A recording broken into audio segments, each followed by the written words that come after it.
Look at this black woman. No education, no beauty, just hands made for scrubbing. That's why people like her end up on their knees." Gregory Anderson said it in Mandarin, laughing as he descended the marble staircase with his girlfriend, Victoria Sterling, wrapped around his arm. They'd just come from upstairs, from his wife's bedroom, and now they were heading out for lunch while the help cleaned up. Victoria replied in the same language, her voice dripping with contempt. "Compared to me, she looks like trash. No wonder she's only qualified to clean toilets and mop floors." Anderson's $1,000 shoe kicked Maya Henderson's bucket. Water exploded everywhere, soaking her knees, her dark skin, her faded uniform. Victoria leaned into him, still speaking Mandarin. "Your wife pays this stupid maid to clean the bedroom where we meet every Thursday. Does she suspect anything?" Anderson smirked. "She's too ignorant to understand Chinese. We're completely safe talking right in front of her." Maya stayed frozen on her knees, silent, obedient, but her hands, just for a second, had stopped moving. 5:30 a.m. The alarm never changed. Maya Henderson's hands moved through the same routine they'd performed for 3 years. Keys in the service entrance, shoes off at the door, white gloves on. Gregory Anderson's Palo Alto mansion didn't wake up for another 3 hours, but the invisible work started before dawn. The security guard, a different one every few months, none ever learning her name, barely glanced up from his phone as she passed. She was part of the architecture, a fixture, expected but unnoticed. She moved through rooms that cost more than most people earned in a lifetime. Her cart wheels whispered across marble imported from Italy. Her cloth circled over furniture handcrafted in Denmark, every surface perfect, every corner spotless. Maya knew things about the Anderson family that their closest friends didn't. She knew Gregory took his coffee black with exactly 2 ice cubes at 8:15 a.m. She knew his wife Caroline cried in the bathtub on Tuesdays after her therapy appointments. She knew their daughter had stopped coming home from college because the silence in this house felt like drowning. She knew which rooms held secrets. The master bedroom where lipstick stains appeared on Thursdays, always wiped clean by Maya before Caroline returned from her charity meetings. The office where bank statements lay scattered, showing wire transfers to Sterling Holdings LLC. The guest bathroom where unfamiliar perfume lingered in the air. Maya documented nothing, said nothing. Her job was to erase evidence, not collect it. At least that's what they thought. She paused at the Andersons' Chinese art collection, a wall of artifacts Gregory had acquired during his decade in Beijing, Ming Dynasty vases, Qing scrolls, a jade Buddha that was labeled Tang Dynasty but was actually Song. Maya had noticed the error 2 years ago.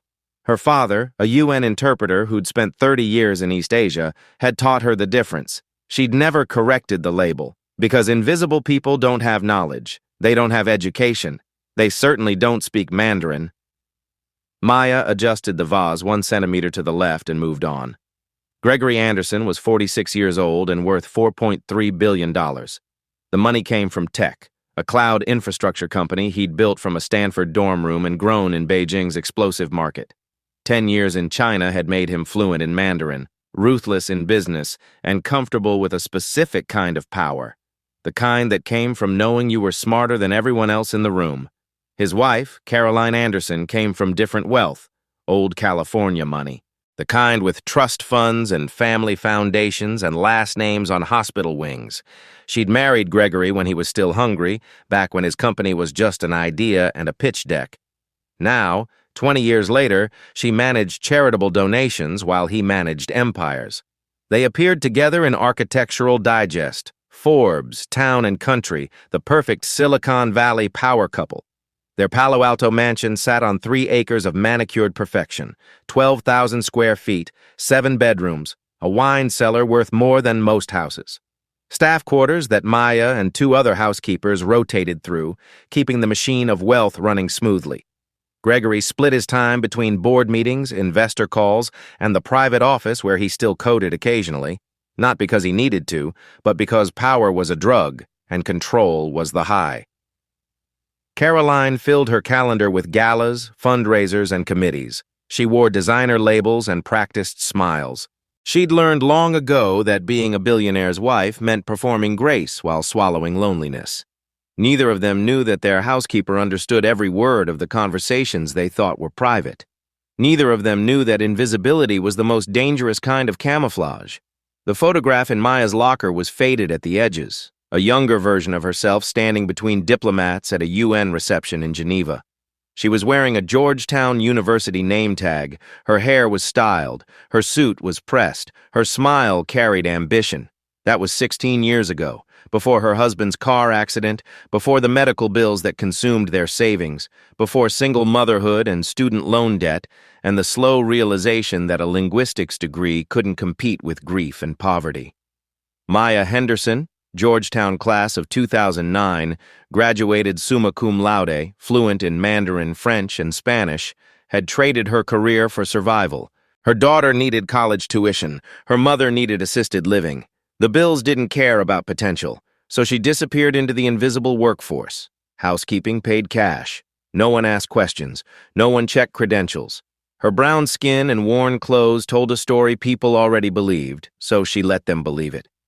She moved through the Anderson mansion like a ghost, but her mind stayed sharp. While she dusted Gregory's Chinese artifacts, she translated the calligraphy he couldn't read. While she cleaned his office, she noticed the financial documents left carelessly open. While she polished Caroline's bathroom mirror, she observed the prescription bottles multiplying. Anxiety, depression, sleeping pills. She saw everything. The affair wasn't a surprise. Rich men always had affairs. But the carelessness was new. Gregory and Victoria speaking Mandarin right in front of her, discussing bank transfers and bedroom schedules like she was deaf and blind. 3 years of silence had made them comfortable. That was going to be expensive. Maya closed her locker and returned to work. Victoria Sterling arrived at noon in a silver Mercedes that cost more than Maya earned in 5 years. She didn't knock. She had a key. Maya was polishing the dining room table when she heard the door open, heard the click of designer heels across marble, heard Gregory's voice call out in Mandarin from his office, "Finally! I've been waiting!" Victoria Sterling was 34, blonde, and viciously beautiful in the way that required personal trainers and monthly aesthetic treatments. She'd met Gregory in Beijing 8 years ago when she was managing international partnerships for a venture capital firm. Now she ran her own consulting company, Sterling Holdings, funded primarily by one very generous client. She moved through the Anderson house like she owned it, because in a way she did. Thursday afternoons belonged to her. Caroline's charity meetings ran long on Thursdays. The house was empty except for the help, and the help didn't count. Maya kept polishing the table as Victoria passed, her Chanel bag swinging, her perfume sharp and expensive. Victoria didn't acknowledge her, didn't nod, didn't slow down, just walked straight to Gregory's office and closed the door. 20 minutes later, they emerged. Gregory's shirt was wrinkled. Victoria's lipstick was smudged. They were laughing about something, switching between English and Mandarin with the easy fluency of people who'd spent years navigating international business deals and affairs. "The conference room needs attention," Gregory said to Maya in English, his tone flat. "Mrs. Anderson is hosting a dinner party on Saturday. Everything should be spotless." "Yes, sir," Maya replied, her eyes on the table. Victoria draped herself across the white leather sofa, pulling out her phone. She said something in Mandarin to Gregory, something about being hungry, about wanting to go to that new restaurant in Menlo Park, about having 2 hours before Caroline returned. Gregory laughed and sat beside her, his hand on her knee. Right there, in his wife's living room, on his wife's furniture, while his wife's employee cleaned 3 feet away. Maya's cloth moved in slow, steady circles across mahogany. Her breathing stayed even, but her mind was recording everything. "Caroline leaves for the Paris Gala next Thursday," Gregory said in Mandarin, his voice casual as he scrolled through his phone. "Her flight is at 6 p.m. We'll have 4 days completely alone." Victoria smiled, leaning into him. 4 days? Have you finished transferring the Malibu property deed yet?" Maya was on a ladder, dusting the chandelier above them, her hands steady, her face blank. "My attorney is finalizing the paperwork," Gregory replied in the same language. "The beach house will be under Sterling Holdings by next week. Technically a business asset. Caroline will never know." Victoria laughed, sharp and bright. "Your wife pays this ignorant black maid to clean while you're stealing from her. Does she understand we're discussing how we're robbing her blind? Gregory glanced up at Maya, his expression amused. She doesn't speak Chinese. I've been insulting her for 3 years and she just smiles. Watch this. He raised his voice slightly, still in Mandarin. This black woman is so stupid she probably thinks we're discussing the weather. We could plan Caroline's funeral right here and she'd just keep dusting. Victoria giggled. God, it's so freeing to speak Chinese around the help. We should do this more often. Maya's cloth moved across the crystal chandelier in careful circles. Her face showed nothing, no recognition, no anger, just the practiced invisibility of someone who'd learned to disappear. But her hand, just for a second, had gripped the cloth a little too tight. Maya climbed down the ladder slowly, each step deliberate, controlled. She folded her cloth, placed it in her cleaning caddy, adjusted the supplies with careful precision. Then she turned to face Gregory Anderson and Victoria Sterling, and spoke. "Sir," she said quietly in perfect Mandarin, the refined dialect of Beijing diplomats, every tone precise. "You used the wrong grammatical particle. When transferring property ownership, the correct verb is gay, not way. You said way, which means doing a favor, not executing a legal transaction." The room went silent. Gregory's phone slipped from his hand, clattering against the marble floor. Victoria's laughter died in her throat. 3 seconds of absolute crystalline silence. Maya picked up her caddy, adjusted the handles, started walking toward the service hallway. "Also," she added without turning around, still speaking Mandarin, "the Paris Gala is only 3 days, not 4. Mrs. Anderson returns Sunday evening, not Monday. You might want to adjust your plans accordingly." She disappeared around the corner. Behind her, she heard Victoria's panicked whisper in Mandarin. "Did she just—" Gregory couldn't speak, just stared at the empty hallway where his invisible housekeeper had vanished, the housekeeper who apparently understood every word they'd said, every conversation, every secret, for 3 years. Victoria grabbed his arm. "How long has she known?" Gregory Anderson, billionaire, Stanford graduate, master of the universe, realized he'd just made a $4 billion mistake. He'd underestimated the help. Caroline Anderson returned home early that afternoon, her heels clicking across marble with the sharp precision of old money meeting new anxiety. Maya was arranging fresh flowers in the foyer when Caroline stopped beside her. "Maya," Caroline said carefully, "was there a visitor today?" Maya's hands didn't pause. White lilies, perfect spacing. "Mr. Anderson had a business associate, ma'am. Miss Sterling." "Victoria." Caroline's voice went flat. "She was here? In my home?" "Yes, ma'am. How long?" Maya positioned the last lily. "Approximately 2 hours." Caroline was 45 years old and had been a billionaire's wife long enough to recognize the architecture of betrayal. The late-night phone calls Gregory blamed on Beijing time zones, the credit card charges to jewelry stores she'd never visited, the way her husband flinched when she touched him. She'd suspected for months, but suspicion and proof were different currencies. "Maya," Caroline said slowly, "you've worked here for 3 years. You see everything that happens in this house." "I clean, ma'am. But you see—" Maya met her eyes for just a moment, long enough for Caroline to glimpse something sharp and knowing. Then she looked away. "I'm paid to clean, not to see." Caroline studied her, really looked at her, maybe for the first time in 3 years, saw the intelligence in her posture, the way she held herself with careful dignity despite the worn uniform, the calm in her voice that suggested education buried under necessity. "If you ever wanted to tell me something," Caroline said quietly, "anything you've observed, I would listen." Maya's hands trembled just slightly as she adjusted a lily. "Mrs. Anderson, I have a daughter in college. I need this job." "I understand. Do you?" Maya's voice stayed soft, but something in it had shifted. "Because from where I stand, ma'am, the truth costs more than people who have money can imagine." Caroline went still. Maya picked up the empty vase. "The flowers are finished. Will there be anything else?" "No, thank you, Maya." Maya walked toward the service hallway, her spine straight, her steps measured. Caroline watched her disappear and for the first time wondered, what else has she seen? What else does she know? And more importantly, why hasn't she told me? In the kitchen, alone, Maya leaned against the counter and exhaled slowly. The question wasn't whether to tell Caroline the truth. The question was when, and how, and at what price. Victoria Sterling became bolder after Maya's revelation, not because she wasn't worried, she was, but because Gregory had convinced her that Maya was just a housekeeper, that even if she understood Mandarin, she had no proof, no credibility, no power. "Who's going to believe her over us?" Gregory had said on the phone that night, his voice tight with forced confidence. A black cleaning woman against a billionaire and a Harvard MBA? Caroline would fire her on the spot for making accusations.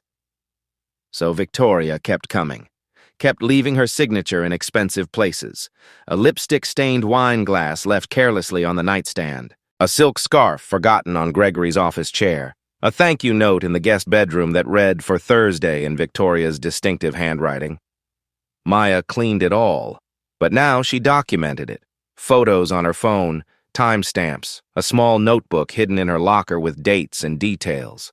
Evidence.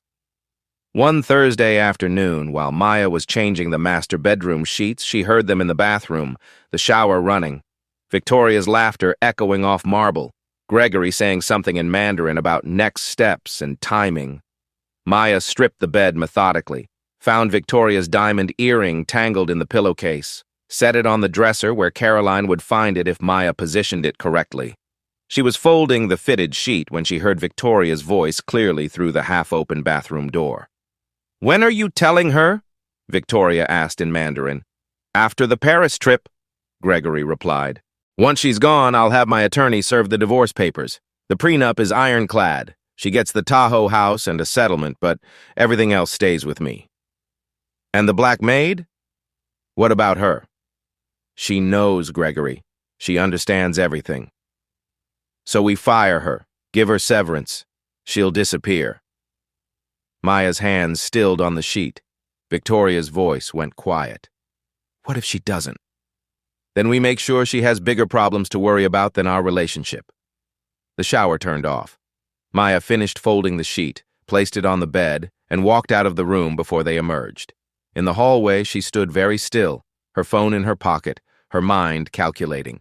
They were planning to silence her, which meant she needed to speak first, but carefully, strategically, with proof they couldn't deny. Because invisible people who suddenly became visible had a habit of disappearing permanently. That night, in the tiny apartment she shared with her daughter's empty bedroom, Maya sat at her kitchen table and stared at her phone. 83 photos, 14 pages of time-stamped notes. 3 years of invisible observation compressed into evidence that could destroy a billionaire's marriage and her own life. Her daughter, Jasmine, was a junior at Howard University, pre-med, Dean's List. Everything Maya's own abandoned career should have been. The tuition payment was due in 6 weeks. Maya's savings account had $800. She couldn't afford to lose this job. But she also couldn't afford to stay silent while Gregory Anderson plotted to give her bigger problems. Maya thought about her own mother, who'd stayed silent through her father's affairs until the lies suffocated their family. Thought about the years of watching her mother shrink, smile, pretend not to know. Invisibility was inherited. Silence was taught, but so was survival. Maya opened her phone's voice memo app. The next day was Thursday. Victoria would come. They would talk, and Maya would be there, cleaning, ignored, recording. Because powerful people always made the same mistake. They thought invisible meant powerless. They were about to learn the difference.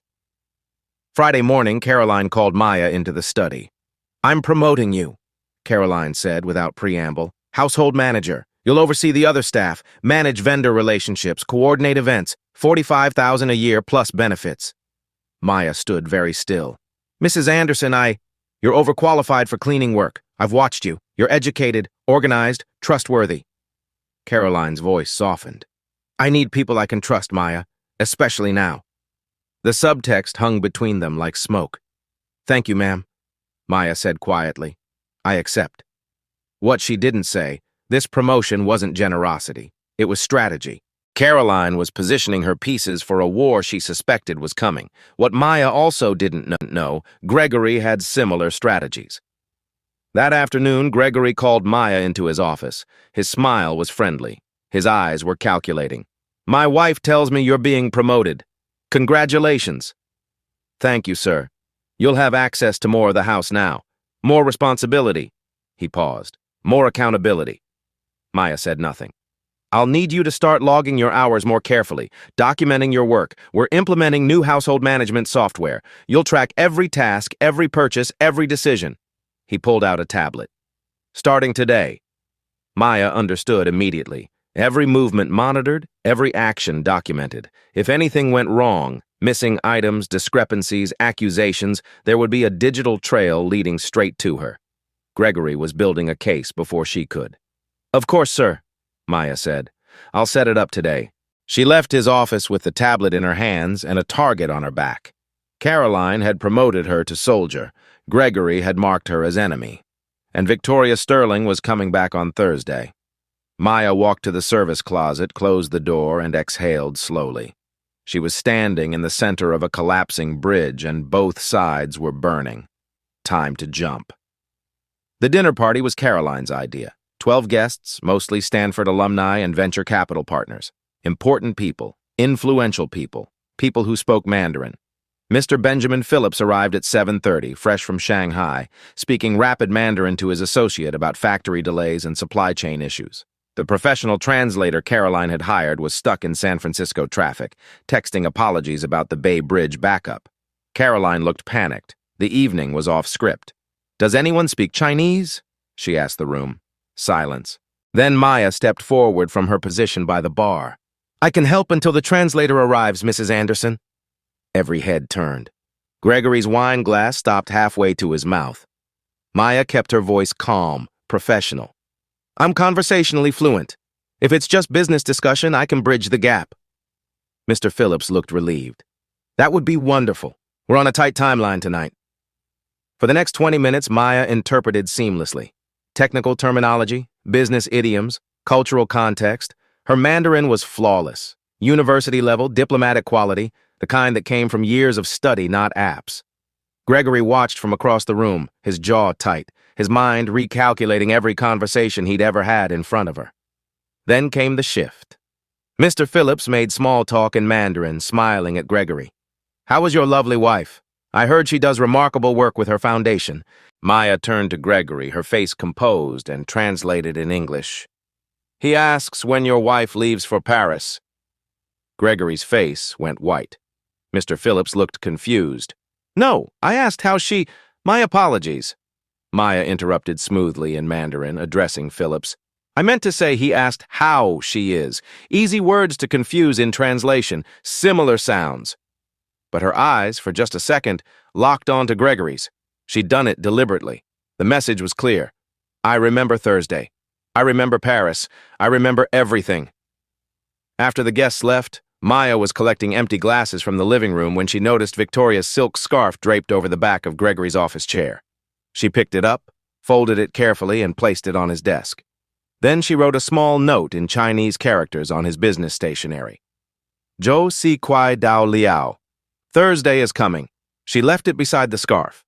Late that night, Gregory called Victoria in a panic. She knows, he said without greeting. The housekeeper. She's been listening to us for years. She just proved it tonight in front of investors. She translated business Mandarin like a professional. So fire her. Caroline promoted her yesterday. If I fire her now, it looks suspicious. Victoria's voice went cold. Then we deal with her differently. Meaning?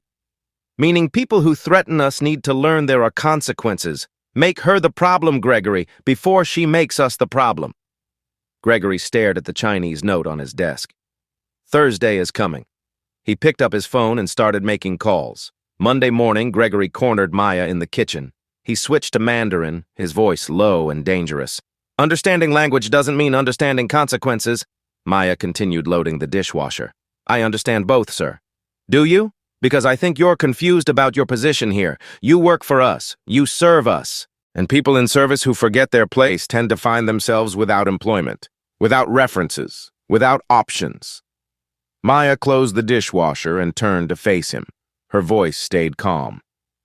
Is there something specific you'd like cleaned today, Mr. Anderson? Gregory leaned closer.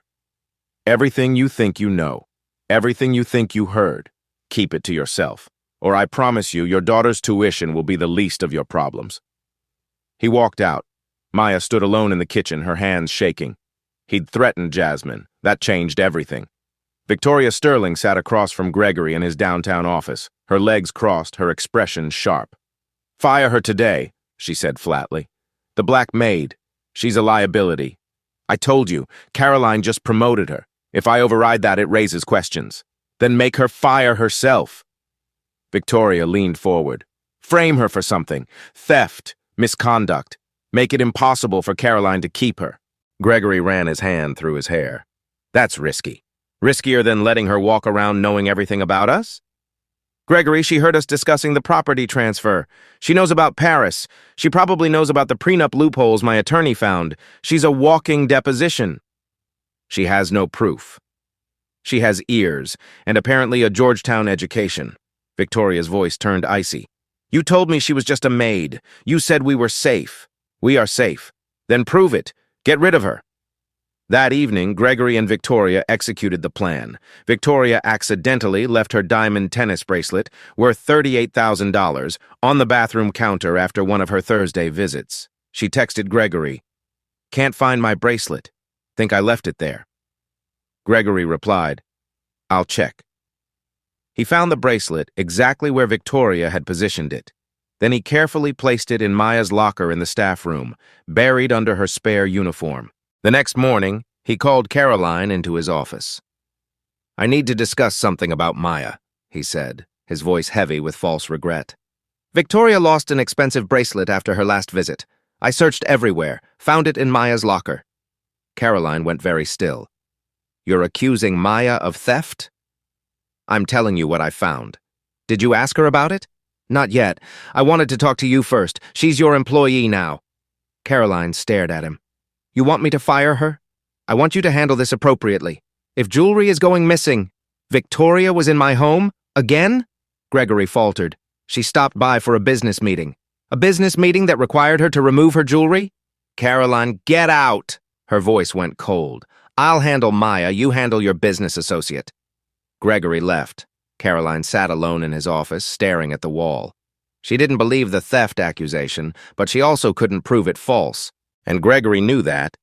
He was forcing her hand, forcing her to choose between her suspicions and evidence, between loyalty and proof. Caroline picked up her phone and called Maya to the study. This was going to be the hardest conversation of her life because she suspected her husband was lying, but the bracelet was real. And right now, evidence beat instinct. Caroline Anderson stood behind her desk when Maya entered.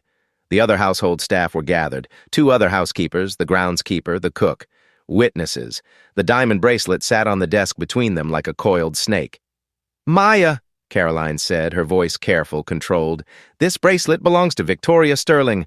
It was found in your locker." Maya looked at the bracelet, then at Caroline. "I've never seen it before."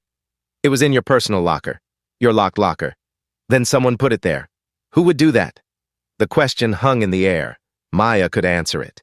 Could say, "Your husband, who's been sleeping with Victoria for 8 months, who discussed framing me in Mandarin last Thursday, who threatened my daughter on Monday." But saying that without proof meant instant dismissal and permanent unemployment. "I don't know, ma'am," Maya said quietly. "But I didn't take it." Gregory appeared in the doorway, his expression concerned. "Caroline, I think we should call the police. This is a serious matter." Maya's phone buzzed in her pocket. A text from Jasmine.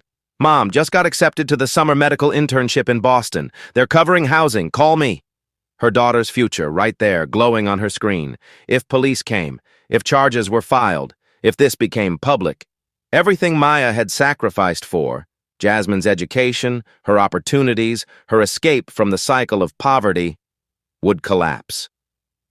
"Mrs. Anderson," Maya said, her voice steady despite the earthquake inside her chest.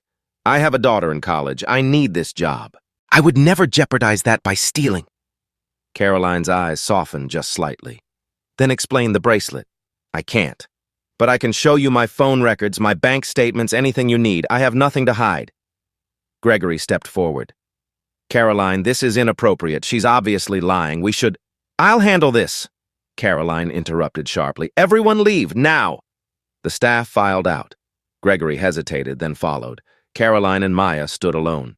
"Tell me the truth," Caroline whispered. "Not about the bracelet, about what's happening in my house, about what you've seen." Maya looked at this woman, privileged, betrayed, desperate for honesty in a mansion built on lies, and made a decision. "Mrs. Anderson, I need to show you something, but not here, and not now. Can you meet me somewhere private tomorrow?" Caroline studied her for a long moment, then nodded. Maya sat alone in the staff room at midnight, long after everyone had gone home. Her hands shook as she reached into her locker, past the false bottom she'd installed 3 months ago, and pulled out a small digital recorder, the one she'd been placing in Gregory's office every Thursday for the past 6 weeks. She'd hoped she'd never need it, hoped that staying invisible would be enough. But Gregory Anderson had threatened her daughter, and Victoria Sterling had tried to destroy her life.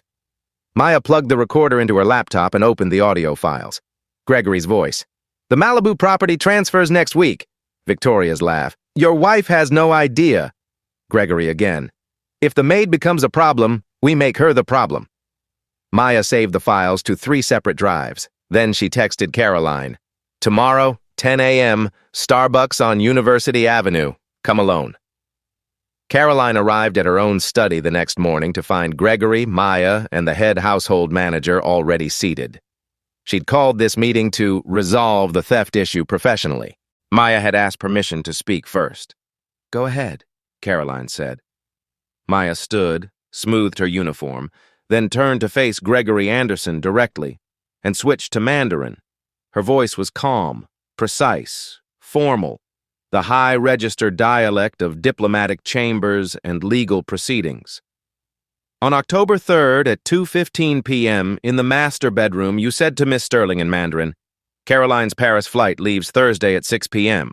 We'll have 4 days alone.' Miss Sterling responded, 'Have you transferred the Malibu property to Sterling Holdings yet?' You answered, 'My attorney is finalizing it.'" Gregory's face drained of color.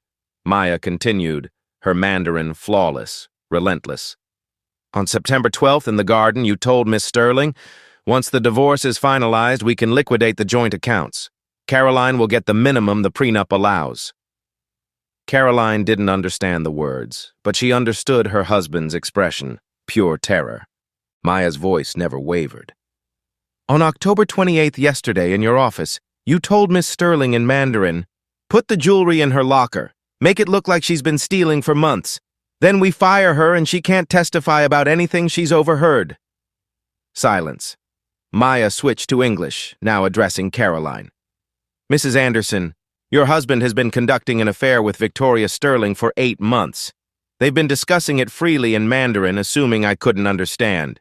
He's been transferring marital assets to her company. Yesterday, they plotted to frame me for theft so I couldn't reveal what I know." She placed a small digital recorder on the desk. "I also recorded their conversations, but I wanted you to hear it from me first, in his own words, in his own language. The recording is supporting evidence. My testimony stands alone." Caroline looked at Gregory. "Is this true?" Gregory opened his mouth, closed it, opened it again. No words came. "Play it," Caroline said, her voice like ice. Maya pressed play. Gregory's voice filled the room, speaking Mandarin, planning betrayal, mocking his wife, Victoria's laughter, their affair, their schemes, their contempt, all of it, undeniable. Caroline listened to 30 seconds, then held up her hand. "Stop." She looked at her husband. "Get out of my house." "How long have you understood Mandarin?" Caroline asked Maya after Gregory had left, his footsteps echoing through the mansion one final time. Maya sat down slowly, the weight of 3 years finally lifting. "My entire life," she said. "My father was a UN interpreter.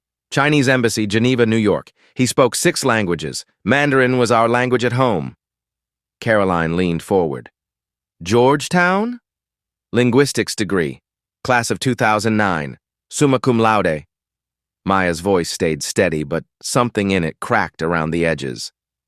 "I was supposed to work in international relations. State Department. Maybe follow my father's path. What happened? My husband died in a car accident when our daughter was 2. Medical bills, funeral costs, student loans. I was 26 years old and drowning in debt with a toddler." Maya looked at her hands, the same hands that had scrubbed floors and polished marble for 3 years. Housekeeping paid cash. No one asked about my degree, they just saw a black woman who needed work, Caroline finished quietly. Yes. Why didn't you ever say anything about your education, your skills? Because invisible people survive longer than visible ones. My daughter needed tuition. I needed employment. Pride doesn't pay bills. Maya met Caroline's eyes. And because I learned that powerful people tell their secrets when they think no one's listening. Your husband's arrogance gave me something pride never could. What's that? Leverage. Caroline sat back. My husband kicked your cleaning bucket, called you ignorant, framed you for theft, and you stayed calm enough to gather evidence for months. Years, ma'am. Why didn't you come forward sooner? Because timing matters. If I'd exposed the affair 6 months ago, you might not have believed me. But now, Maya gestured toward the recorder. Now you've seen the jewelry frame-up. You've suspected. You've felt the lies. Now you're ready to hear the truth. Caroline studied this woman she'd never really seen. You're remarkable, she said. I'm strategic, Maya corrected. There's a difference. Caroline picked up the digital recorder. How much is on here? 6 weeks of Thursday afternoon conversations, plus 3 phone calls I recorded when Mr. Anderson left his office door open. Is it legal? California is a 2-party consent state. I'm aware, which is why I'm giving it to you as a gift, not as evidence in court. What you do with it is your choice. My verbal testimony of what I heard stands alone. Caroline pressed play. Gregory's voice emerged. The prenup gives her the Tahoe house and $2 million. Everything else stays with me. Once we're divorced, we can be public about us. Victoria. And if she fights? Gregory. She won't. She's too proper. Too embarrassed. She'll take the settlement and disappear quietly. Caroline stopped the recording. Her hands were shaking. I want copies, she said. Everything. Maya handed her 3 USB drives. Already prepared, ma'am. Caroline Anderson made 4 phone calls in the next 30 minutes. First, her attorney. Emergency meeting, today. Bring the prenup file and divorce options. Second, her bank. Freeze all joint accounts. Require dual authorization on any transfers over $10,000. Third, her sister. I'm finally doing it, yes. Today. Fourth, Maya. Don't leave. I need you here. By evening, the locks had been changed. Gregory's belongings were packed by a service Caroline hired specifically for the purpose. His access to the house, the accounts, the life they'd built, severed with the efficiency of old money meeting new rage. Caroline sat across from Maya in the study where just hours before the truth had detonated. I'm not firing you, Caroline said. I'm promoting you, again. Maya blinked. Ma'am, estate manager. Full authority over property, staff, vendors, household finances. $65,000 a year plus housing allowance. You'll report directly to me. Mrs. Anderson, you saved my financial life today. My attorney says that without your evidence, Gregory could have hidden assets for months. The recordings prove intent to defraud. That changes everything about the divorce settlement. Caroline's voice softened. More than that, you saved my dignity. You could have let me stay blind, could have stayed invisible. Instead, you risked your job, your safety, your daughter's future to tell me the truth. That's not strategy, Maya. That's courage. Maya's eyes burned. She blinked hard. I don't know what to say. Say yes. Stay. Help me rebuild this house into something that isn't built on lies. Maya thought about Jasmine's tuition, about the years of silence and invisibility, about the moment she'd heard Gregory threaten her daughter and decided enough was enough. Yes, she said, I'll stay. Caroline smiled, genuinely for the first time in years. Good, because we have a lot of work to do, starting with calling the police about Victoria Sterling and that bracelet frame-up. Maya smiled back. I'll make the call. Victoria Sterling arrived at the Anderson mansion Thursday afternoon, the usual time, with her usual key. The key didn't work. She rang the doorbell. Maya answered. Miss Sterling, Maya said pleasantly, you're no longer welcome here. Victoria's smile was sharp. Where's Gregory? Mr. Anderson no longer resides at this address. Mrs. Anderson has filed for divorce. Her attorney has also filed a police report regarding your tennis bracelet and the attempted frame-up. Victoria's face went white. That's absurd. You can't prove. Actually, I can, in Mandarin. Maya smiled. Would you like me to recite your conversation from October 28th? The one where you and Mr. Anderson discussed planting evidence in my locker?